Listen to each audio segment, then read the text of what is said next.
Hi everyone, I'm Nikki. I'm so excited to be here with you today. I'm going to be sharing some tips on how to properly place a lash shape onto your client's natural eye.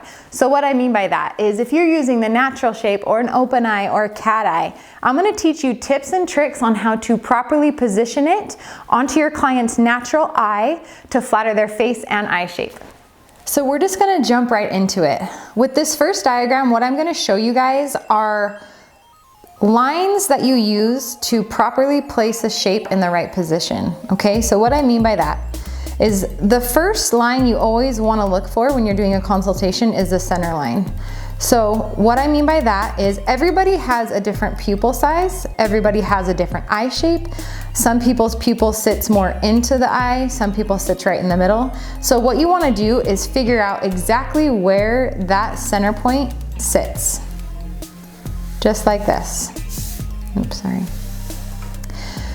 So that is the center point. That is what we use a lot when we're deciding which shape is going on the eye. Now, a few other points of interest that we need to look at are the inner and outer iris. So some shapes that we use go off of the inner or the outer part of the iris.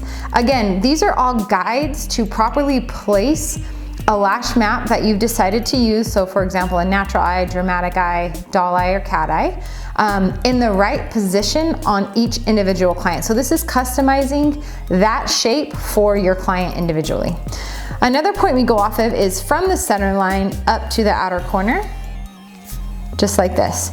Now, this is a big section as well. A lot of people don't think about the eyebrow and how that comes into play when deciding which shape and which position will be best for your client.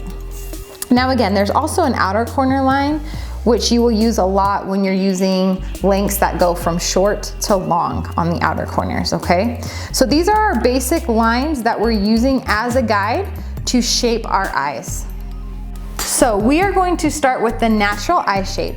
So natural shaping is when the lashes just gradually form right over the client's natural eye. Now, there are some clients who go from shorter to longer to shorter. It just depends on the natural growth of the client's lashes. But I'm gonna show you really fast how to position it onto your client to make it fit their natural shape perfectly. So that first line I'm going to need is my center line. Just like this. The second line I need is going from my center line to the outer side of the iris. Now, what this does is this tells me the part of the eye that usually has the longest growth for natural lashes.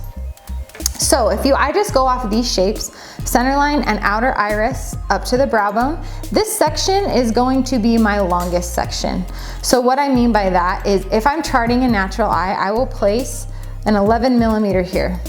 Once I've gotten where my longest section is, I can then break off and chart my natural mapping.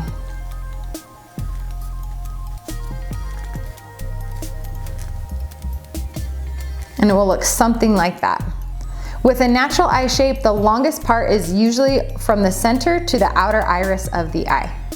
Okay, so now we're gonna talk about doll eye. This is a very, very popular shape right now. Everybody loves the way it opens up the natural eye. It gives them the extra pop. It's a really pretty eye shape. It does work well for most eye shapes other than an open eye in general. So the mapping on this is very easy. What you need to take into account is the actual iris of the eye. The reason being is some people's irises sit a little bit more in and other people sits more to the center.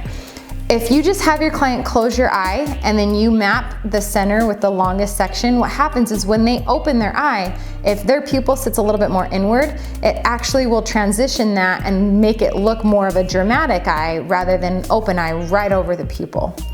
So again, the first thing I'm gonna do is just draw this imaginary center line, okay? Now, my two most important parts of this are the outer and inner iris. And I'm gonna make straight lines just like this. Now that I have those sections, I know this is gonna be my longest section in my open eye lash mapping. I now have the longest length positioned right over the center of their pupil, just like that. From here, I can now drop down in length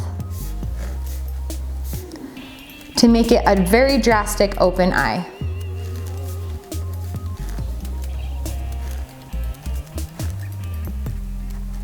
Now, with an open eye, you do want to have a drastic jump from the inner corner to the center, and then a little bit more of a gradual jump on the outer corner. You are going to use more sections on the inner corner than the outer corner. So you can see here, I have about 5 sections on my inner corner, so that's going to give me a very drastic line, jump up to the center, and then it's going to taper off on the outer edge. Okay, the next shape we're going to talk about is our cat eye. This is probably the most popular shape we see in any lash business. Everybody loves this look. It's very beautiful. It brings length and it extends the eye. It also softens the face. So I'm going to show you how to properly place a cat eye on your client's natural eye. So I'm going to draw this imaginary center line. Now, the reason the center line is so important on a cat eye is because you want to make sure to stay shorter in lengths until you get to the center of the eye. The reason being is you have to remember the top of the eyelid is shaped and is at its highest point right in the center. So I want to make sure that I carry those shorter lengths up to the center of the eye, and then I'm going to jump up drastically in length to make sure that shape goes from curved up and then out to the corner. So the next thing I'm going to do is draw my outer shape. Now, because you're going from short to long, this one's a pretty easy one to map. You're of course just going to do your longest section on the outer corner of the eye. The most important thing with this, again, is staying short until you get up into that center of the eye and then jump up drastically in shape. So I am just going to draw my lash mapping here.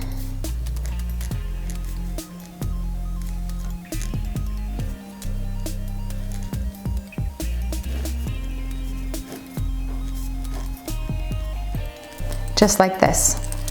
So for example, if I started my longer length over here, what would happen is that would take away this nice cat eye swoop.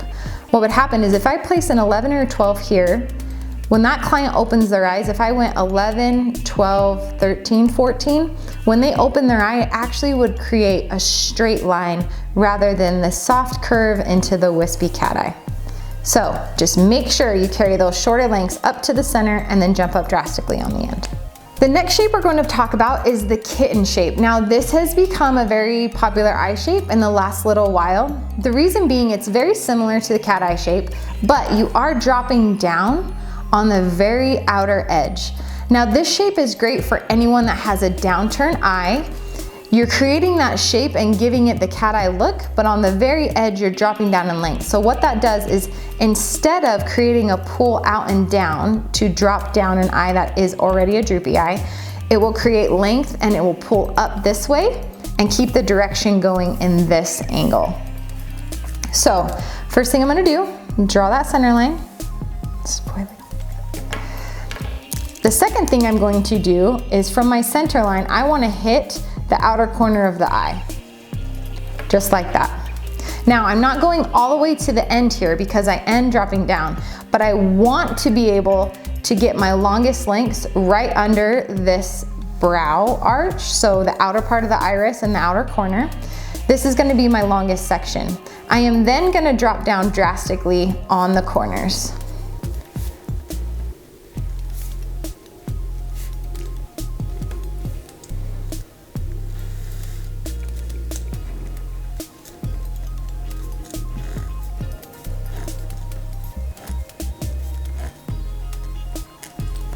Just like that, using my center line and the arch of the brow here to create my 2 longest sections, then taking to the outer corner and dropping down on the edges.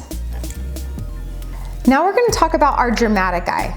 A lot of people get this one confused with a natural eye shape because, again, the longest lengths are in a similar area. But what you need to remember is with a dramatic eye, your longest section is actually under the arch of the brow. So if I draw my center line and I draw my second line, which is from the iris up. You can see here I'm right under my arch. So I want my longest section again to accent the natural brow and the high arch. So I want my lengths to go short up to long and then dropping down on the edges. So I'm gonna draw to the outer corner.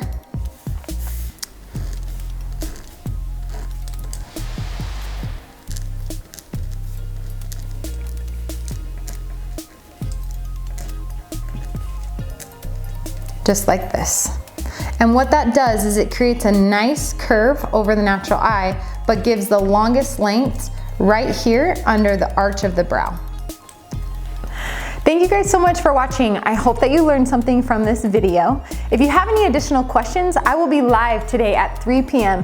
Feel free to jump on there and ask any questions you need. I'd love to help you in any way that I can. We will also be providing PDFs if you want to print them off and practice more at home.